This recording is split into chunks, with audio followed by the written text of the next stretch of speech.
Greetings, I'm David Garrigues, and you're listening to Satya Radio, keeping it real.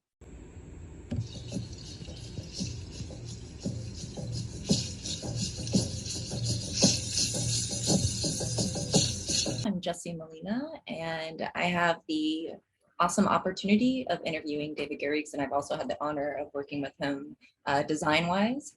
And I wanted to do a quick bio read, just so we have a little back information about him if you're not familiar. So this is actually from David's website, which you can check out, davidgarrigues.com. Internationally recognized yoga teacher, and he's the creator of Asana Kitchen video instruction series. He travels extensively through US, Europe, India, offering workshops. He's also a writer, so various books. So Vayu City, Secrets to Yogic Breathing, King of Asanas, Mastering Head Balances and Inversion Principles, Maps and Musings, and his brand new book, which is available for purchase at davidgarrigues.com, Ecstatic Discipline. So I believe it's the first Hatha Yoga poetry book, correct? As far as I know, yeah. Which is awesome and quite beautiful work as well. So you're one of the small group of Ashtanga teachers that actually got to study with Pattabhi Jois. You hosted him as well at your studio that you opened in Seattle. You also have an ability to sing, which is, I always admire singers because I can't sing. So, classical Indian vocal music, and you have 2 kirtan CDs. And your lovely partner, Joy, has been a huge influence on your work, and she continues to do video production. She's an amazing editor of the texts, and you guys are a power couple. That's what I call you. Right. As a little bit about your background too, you were introduced to yoga at 16, and you grew up in Seattle? Yeah. Okay. Yeah. So that was like, that explains like your attraction to punk rock and that kind of scene, right? Right, yeah. You also studied with a senior BKS Iyengar teacher, and your mission is to help students of yoga flourish within the living contemporary lineage of Ashtanga yoga. So applying the teachings to Ashtanga that promotes physical, psychological, and spiritual growth. So that was a beautifully written bio. So yeah, I guess we'll jump into, I have the first question, which sometimes takes the whole podcast, I think. So are you religious? So it's funny because it's not my favorite word, but the actual definition of the word is very cool and also challenging to live up to. So like, because it's to be devout, to be religious is to be devout or pious, reverent, and then it even further like godly or saintly or holy, and so I could say I aspire to be religious, and then there's other more almost like mundane definitions of the word, like just practicing. That's what religious is, to be practicing or faithful or devoted or committed. And I am those things. I'm faithful to my practice, and prayerful is a religious. So I don't really affiliate myself with any organized religion per se, but I am, and I think of it as like inner questing and kind of wanting to know the sacred dimension of my life and the world itself, like as a sacred place, and that the human experience is meant to be, have a spiritual dimension to it. And I devote myself both to practicing that and being faithful to that and committed, and then also to sharing that to the best of my ability, and giving other people the skills or the technology, the training, and even just the knowledge to add that dimension to their life. Yeah. Did you grow up in any particular denomination or? Yeah, not really. I luckily dodged that. Yeah, I grew up Mormon, so you did dodge it. Right, and my mother became a Seventh-day Adventist later, and dramatic, radical style. And I'm very thankful that I did not get saddled with that. And there's I think there's benefits and drawbacks in either way. Like we were Episcopalian, but not practicing. And I never went to Sunday school and didn't really even go to church on a regular basis. And I do feel that all in all that it definitely opened me up to yoga, and like I have, even within yoga, I have a very individual interpretation of spirituality, and I could almost call it renegade, or so it's very just not following any preset path, and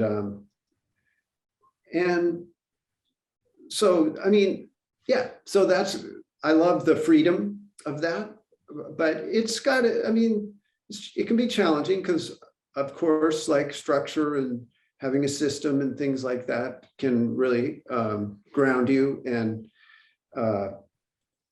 keep you focused, and yeah. But yeah. Yeah, and I think that looking at it, because I love the book Roots of Yoga by James Mallison, who's like a scholar for Hatha yoga. And he says generally yoga is classified in two categories: yoga as practice or yoga as goal, or both. Yeah. And so they usually work effectively most together. And so you can kind of see why these religious structures came to be, because not only do they ground people, give them a system, there's community. Yeah. And so forth. And they encourage each other, especially in hard times. They're there for each other. And yoga, I think, has opened the channels where we don't get stuck on details or definitions or dogmatic approaches. It allows the individual to actually be immersive in living within, and it's an evolving practice. So I always think people's religious backgrounds are so interesting, whether or not they had religion or not, because religion's going to be there to the end of time. So, and probably so. Yeah, right. Yeah. So yeah, and it's just it's unusual, it's strange for me, like that I didn't really grow up with that, but I ended up like devoting most of my life to it, both practicing and teaching, and I still stick to the independent, kind of more solitary path, but yeah. My favorite quote, and I think I said this in my last podcast, but it is Joseph Campbell's quote where it said, religion, or God, is a metaphor for the ineffable divine experience. So these are metaphors, and through yoga, I think that's why it's so attractive to our culture, is because we've lost, some of that's been lost, and it brings it back. So yeah, right, yes, yeah, because right, many people disillusioned with religion and the whole idea of being religious and yeah. Well, let me ask your second one. We're moving on. Rituals. I'll just tell the people, I mean, she gave me the questions in advance, so that I don't know if I'm supposed to say that or not, but the thing is to me, they're all connected, what you said. So we're not really moving on. We're just deepening it. That's true. To me, we're just opening up the subject, actually. And the next thing, if you're going in order, it's right in keeping with it, actually. So yeah, absolutely. I'm going to pause the recording and I'm going to put my cat upstairs because he's meowing in the background right now. So I deeply apologize. Hold on for a second. I'm going to pause. Let's resume. Okay, that means I have editing to do. So, yeah, so do you have rituals? It is connected, like you were just saying, because it's part of the. yeah, rituals, again, it's interesting to, I like to look up the definition of words, and so it's religious or solemn ceremony, or a series of actions performed in a prescribed order. And so again, I'm not the biggest fan of the word ritual, honestly, but I definitely do it. I mean, and that's the Ashtanga. It's a ritual. It's definitely a series of actions performed in a prescribed order, and I do that daily. But see, part of what I don't. It's funny, like the whole thing, I don't identify with the word solemn. On one hand, it's, yes, there's a certain gravity and seriousness to it, but there's also a playfulness and something not solemn, but joyous and celebratory about it. And so, it's interesting that solemn's in the definition. yeah, maybe they mean seriousness. Like, yeah, solemn. Serious? It's like, yeah. But that's not, no, see, to me, that's not interesting. I'm sorry, I don't mean to disagree with you. No. I'm just pondering. It's in fact, it's very built into the whole idea of being religious, performing rituals. Like, it always has to be so serious. And like, people take it so deadly serious, like every aspect. And it's part of the reason why there's so much contention and alienation and strange shadow aspects of religion comes forward, because it seems to bring out this kind of rigidity in people, right? And me, that's part of the, like, this part that I try to avoid like crazy. Like I'm just doing it myself, basically. I really do. I do it on my own way and in my own terms, by myself, like, and so it's interesting to the phrasing of how you're asking it, because to me, I just don't, I don't really think of it like that, but I understand. I almost envy it, honestly. Like, it's partly I do it the way I do it because, like, that's the only way I can really interface with it. And I wish I could be like more part of a community or a group, or like, and do the rituals with the way that they do them and stuff, like, because even Ashtanga, I have I'm a sort of outcast within the Ashtanga world. I've been blacklisted.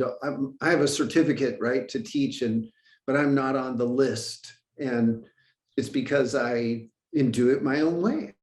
And so it's, I think you're the most unique. So yeah, from working with you too, I've really gravitated towards a deeper appreciation to how you, how you approach it.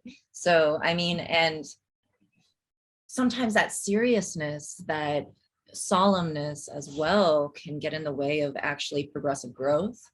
Yeah. And when things are so dogmatic, we cut off and we say, this is the way it is. We cut off other doors of avenues of learning and progressing and living the practice. Yeah. So I appreciate that. Yeah. Yeah. And it's like, I'm very happy that Sharat, the head of the Ashtanga lineage, like that he's there, and that there's people that follow the conventional method. Like, I don't feel that the need to be like antagonistic necessarily, even if they're not friendly towards me per se. It's like, I understand. I do things differently, and but to me, I'm still doing.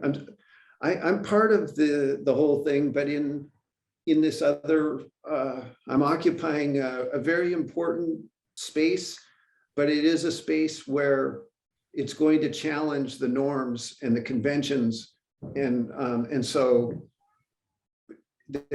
it's.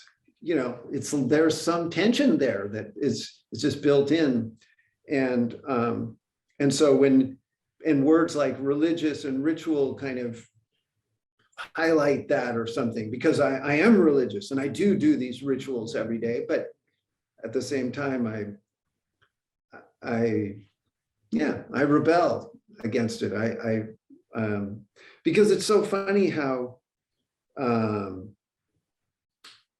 because if you look further into that ritual, it also says things just like a series of actions or type of behavior regularly and invariably followed by someone. And then it just goes right down to actions arising from convention or habit. And like that, to me, that's a nightmare, right? Like Autopilot. Actions arising from convention and habit. They're like, or you can see where the shadow of a ritual comes in. It's like, because to do something for yoga is spontaneous. Yoga's to be in the moment, and so we rely on the ritual and the habit to train and to prepare, but we also have to be able to drop that scaffolding and not go by habit, and not be always needing to stick to convention out of fear or rigidity or kind of a lack of ability to respond skillfully in the moment. And so these words, they're like, they need contemplation to me, and they need to be like, in some ways, you have to approach them protectively or guardedly so that you account for the shadow aspects they're built into the definitions, but they're certainly built into the cultures that use them. Like any religion, right, where those rituals are happening. Yeah, and sometimes you can just do ritual. Oh, I'm so sorry. Or, I mean, it's interesting too, the ritual can have power because of the repetition and the intention of the practice, but you can easily do a ritual with checking out the entire time and just say you did it. And right.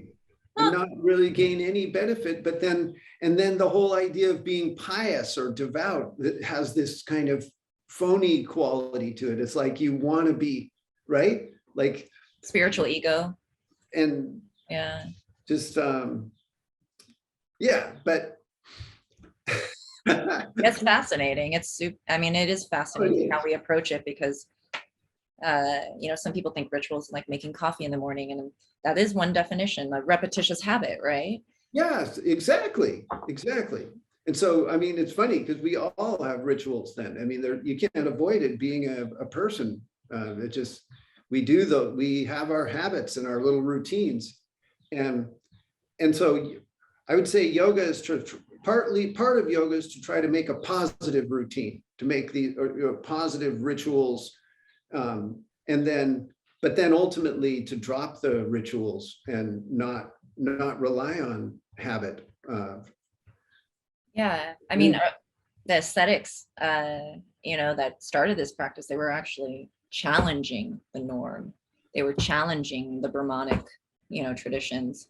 Yeah, right. This is something that people forget. Like, they were the wild ones going into the forest, and they were like, we don't want to live conventionally. We don't want this. Yeah, yeah. So it was innovative. It was on their own path. They were experimental, and they were taking experiential data. Yeah. So, yeah. So the third is the earliest yogic memory. So whether this might have been just any kind of East Asian influence that crossed your path and you were curious. Yeah, yeah. If the people that know me, they've heard this story for sure, but it really is how my beginning of yoga, which was my first job was as a busboy, right? And there was a dishwasher at this restaurant, kind of, there's a lot of them, kind of eccentric guys that are, he was temporarily checking out from life, sort of washing dishes, this guy, but he went on to own a bookstore later, but he knew all kinds of stuff about all alternative things. And so like he turned me on to a whole bunch of stuff, but one of the things was yoga. And he took me out to the park, and I still remember it because it was in West Seattle, and there was a totem pole, like there's a strong Native American element in the Northwest, Pacific Northwest tribes, and the totem poles are a big part of it. And so we did the sun salutations. He taught me that right by the totem pole outside. And I had a just totally mystical experience right then doing yoga when I was 16 years old. And I even kept doing that sun salutation without really knowing anything about it or anything about Eastern practices or spirituality. And I did it for like a long time, 10 years before I went to a yoga class. And so, yeah, that was kind of like my first exposure to yoga, or my first memory of, yeah. You're captivated. What's that? You're captivated. Yeah, instantly. Like, it was such a perfect combination for me because I was a skateboarder, and I always grew up loving sports, and so to just see yoga as this movement thing and breathing and working with these different flowing between positions it's like really revelatory to me. So when did yoga become, I'm thinking because yoga is exploded in popularity, right? Yeah. So, and Seattle's kind of hipper than the Midwest. So I've been in the Midwest. So I'm trying to think of the timeline. Were there lots of yoga studios around that time, or it took some time to build? Oh, no.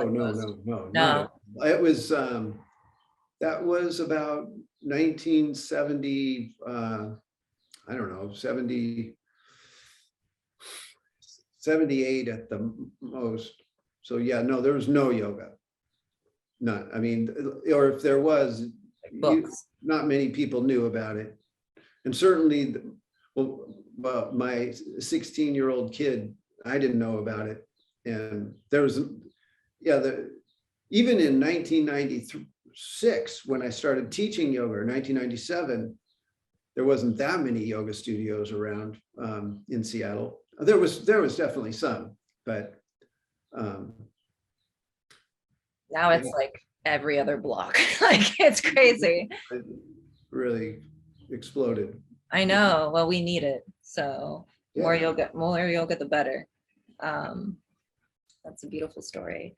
So when you decide to follow, as Joseph Campbell calls it, follow your bliss, there's always I always remind myself, whenever you are going to follow a path, there's always the risk, right, of loss or so forth. And especially with teaching yoga, right? Yeah. It's a big jump. So what helped you stay on the path, and virtues that you had when times were hard and affluent? Yeah. So, I mean, there's a bunch of stuff with this, Jesse. This one actually kept me up last night because it's such a strange relationship that I have with yoga and teaching. But for one, it's still a struggle. It's not in the past that that struggle aspect, and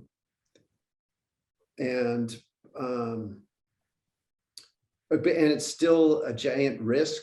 Like I'm amazed. Like it kind of bums me out in a way. Like everything I do though is really alternative and unconventional, and it just seems to be the way, my path. But it's still a big risk to me because I don't really have any security still. Like you would think that, like, 25 years of teaching, that I would be like, I don't know, feel really established or something. And I am in one sense. Like, a lot of people know me and respect my teaching, but it doesn't necessarily translate into like students coming into my classes. And it's very different than like having a job working for somebody, or having tenure at a college, or there's just very little security even now, Jesse, which is kind of shocking and challenging at 60. But and then so anyway, and then the idea of following your bliss, you see,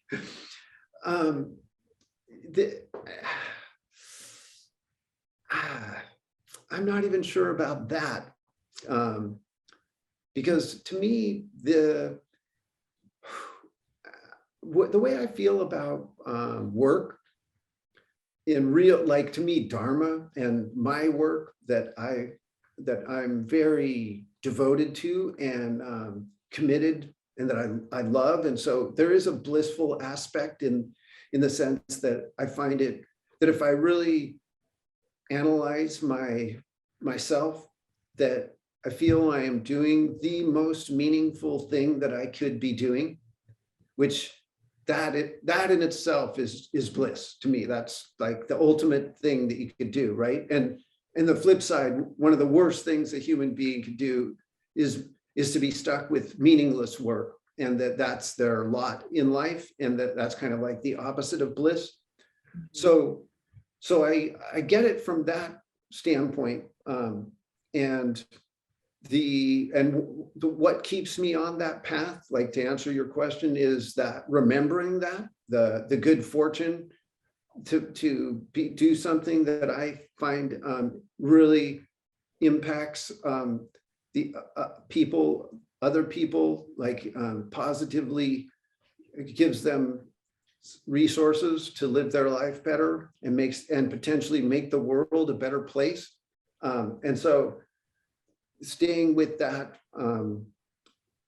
really feeds me and helps me keep going amidst the really formidable challenges that it requires, and ongoing, and that I don't foresee letting up.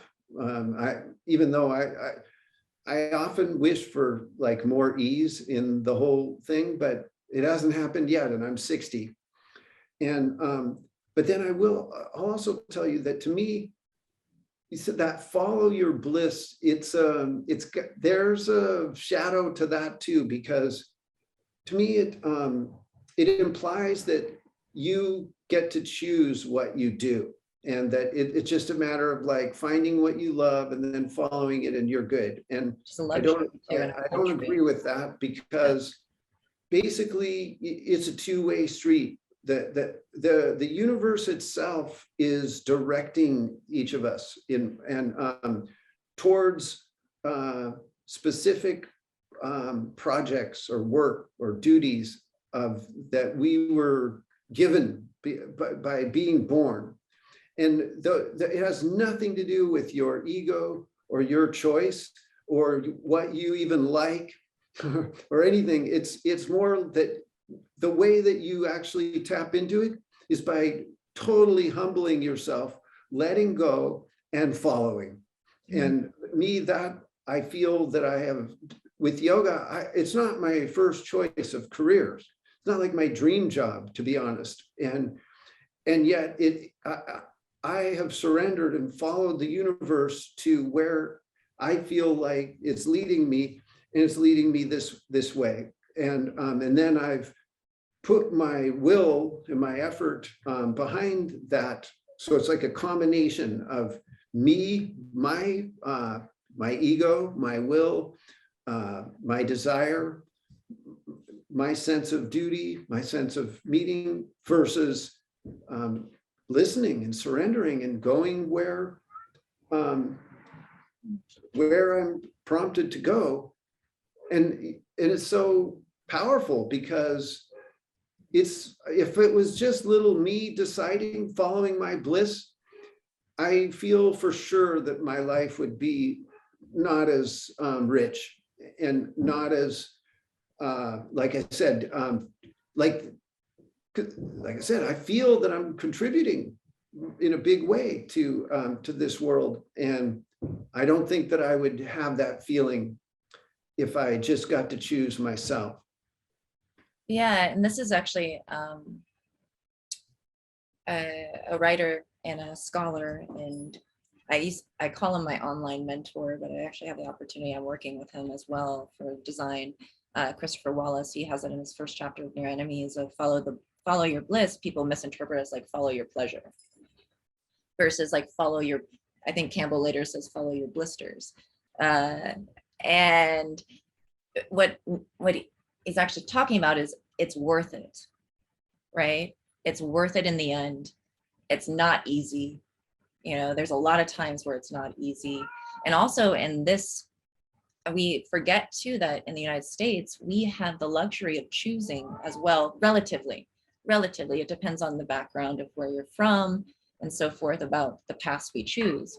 But how does someone just find that reverence, that gratitude in their daily practices when they don't have a choice what their profession is? So these are interesting questions.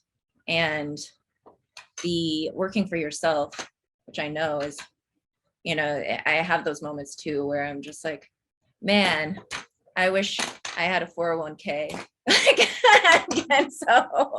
and security and figuring out everything. And it's a challenge. Yeah, it is. It's a challenge. Yeah. But it's worth it. It really is. And also when you see the teachings really sink in for the student, and the beauty of the teachings ability to help individuals, that in itself is you're contributing to the well-being of the world through the practice of teaching. Yeah. So thank you. Yeah, I mean, I don't even know about myself. I'm not sure. Part of it, I feel like it's very subjective. But to me, that subjective part matters, and it counts. It has value, and I know, I don't know objectively whether I help anything or not, or do important work, but I know subjectively, for sure I feel that, and that I understand the difference within myself, like, because I'm very artistic, you know, like I could have been a skateboarder, could have been a musician, could be an artist. There's so many there, and you know, and I feel like it could have spun out that way, but it didn't.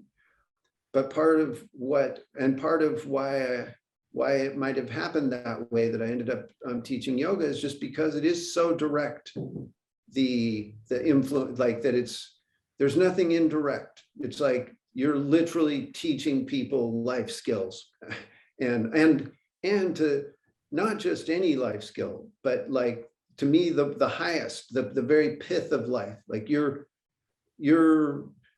guiding people towards that sacred dimension, which is the real core of life. And so so that's that. Yeah. Yeah. Well, thank you. And the last one is a very packed question, but there's so much going on right now. And I don't know whether, I mean, Adyashanti always says, when has the world not been insane? Why are you expecting it to be sane?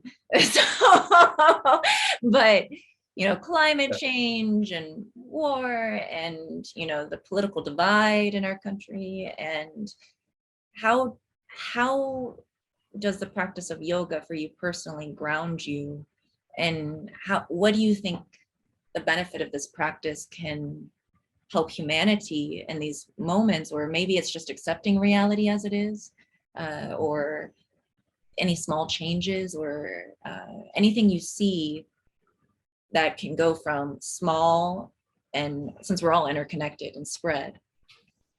Yeah. Yeah.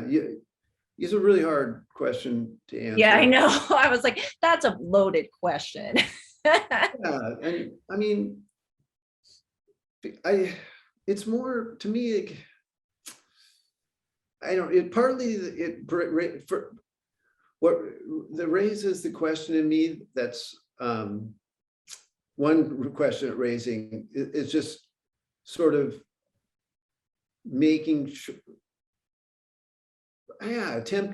just making sure that I'm doing enough, you know. And I feel like there's a tension there, because there's so much, what you're saying, so much suffering, just surrounded by suffering and inequality, and this so much challenge, and it's very easy to be kind of complacent in both gross and subtle ways, and just sort of revert to protecting your own little world. And yeah, and like what you said, kind of, there's different stages or different levels of privilege, and even like a low level of privilege can be a high level in a certain sense, right? And so I'm certainly not anywhere near the 1%, you know, or not living an affluent lifestyle by any stretch of the word. And yet I have everything I need every day, and I don't want for anything ever, basically. And I live life within certain parameters, really on my own terms. And so yeah, there's a question of like whether I go far enough in my practice, in my teaching, in my whole commitment to the yogic ideals, because those ideals of peace and charity and simplicity, and kind of really looking out for the whole, the entirety, they all are beautiful answers to the problems that we face. They're right there within yoga, and but each person needs to live those very thoroughly. And as a teacher, then you even have more responsibility to embrace those very high ideals that are not easy to live. And there so much sacrifice is needed, and discipline, and it's just, and so it's, I have to, I kind of live with that, the edge there, feeling like I'm really trying my hardest, and you know, making the most out of it and doing the most good. But, and then it's an evolution, Jesse, like that, like Iyengar, he had that statement about asana, but it applies to life too, which is yesterday's maximum is today's minimum. And so the idea of continuing to grow and to continuing to sacrifice, and continuing to embody the spirit of yoga in all your doings. Now this is really challenging, because you keep having to go out of your comfort zone, and like we were talking about, those rituals and habits, and this is what we get attached to. The further you go, like the more you simplify, then the more those habits, you want to cling to the ones that you have, and not give up, like the little pleasures, or the little, you know, the little things that that maybe a lot of other people don't have, and that so somehow we all have to keep sacrificing, right? And yoga can give us that training to do it, but we have to understand that it's challenging, and be tolerant and compassionate with ourselves and others. But at the same time, within yourself, I've got to somehow find a way to keep asking a little bit more of myself as I go forward. And so so that I can, when I'm asked that question, it's like, how can yoga contribute? Where's yoga's place in all of this? It's not just you know, each of us doing our little exercise routine to feel better, and like, you know, empower ourselves and Self-improvement. reinforce our little world. You know, that's good, but we've got to be able to expand out more in a greater circle as we learn and grow. Absolutely. And this is where I think there's an infancy in how the West is approaching yoga. And because we've all approached the mat at certain points with what's called in like the tantric philosophy of impure motive, whether it's, oh, I need to decrease my stress or whatever it may be. But ultimately, it comes to having a deep faith that when we're on the spiritual path, that we have a sense of contentedness, but at the same time, it's also stamina, vigor, dedication. And growing up, you know, I used to use negative feedback to drive me to be better, or the concept of inadequacy. So coming to that, it's a very new concept that yoga has actually started to work in my head, where I don't have to make myself feel inadequate to strive. Instead, it's like a beautiful process of like a wanting to develop my consciousness in a practice, to see it unfold, because the other way is not sustainable at all. So yeah.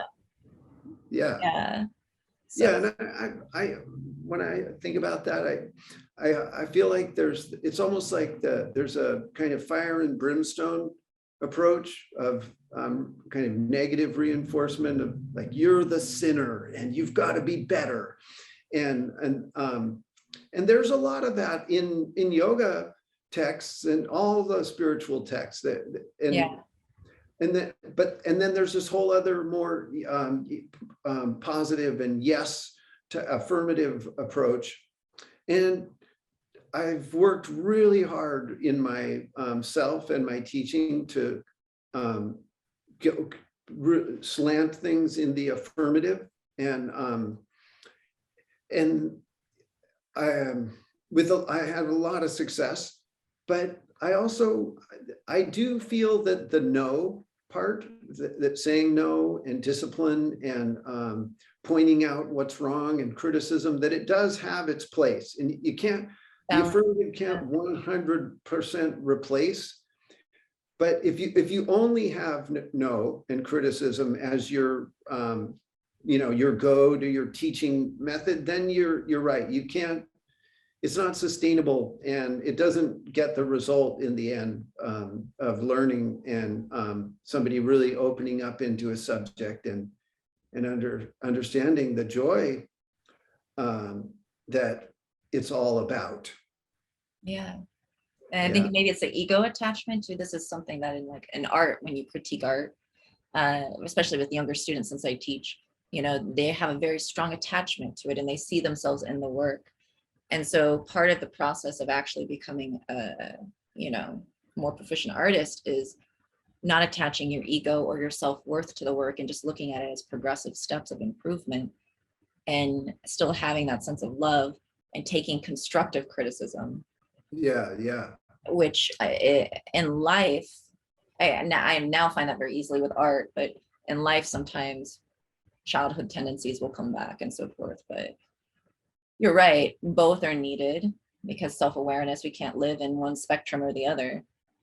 Yeah. So, Yeah, and it's all right to point out when it's off the mark. That's a good way to learn often. But then pretty soon you want to find out, well, what's on the mark then? Where am I headed towards, instead of what am I heading away from? And so yeah. thank you. This has been amazing, and I apologize to you and the audience for my kitty cat, which wouldn't be quiet. So, but it was still a lovely interview, and I'm honored to work. Thanks for having me, Jessie. I appreciate it. It's an interesting conversation. I enjoyed it very much. Same. Well, thank you, David. Bye. Okay, so you turn and we'll and I'll edit this and I'll send it your way. I don't know if I'll be able to take out the cat meows. Yeah, but it will be okay. Set those too much. Nobody's gonna get all worked up about that. Okay. Well, I think I have like 7 followers, so, yeah, it's okay. This is obviously just for like growth and like conversations and getting to know interesting people. So yeah, but have a beautiful day. All right, Jessie. We'll be in contact. Okay. Okay. Bye. Bye.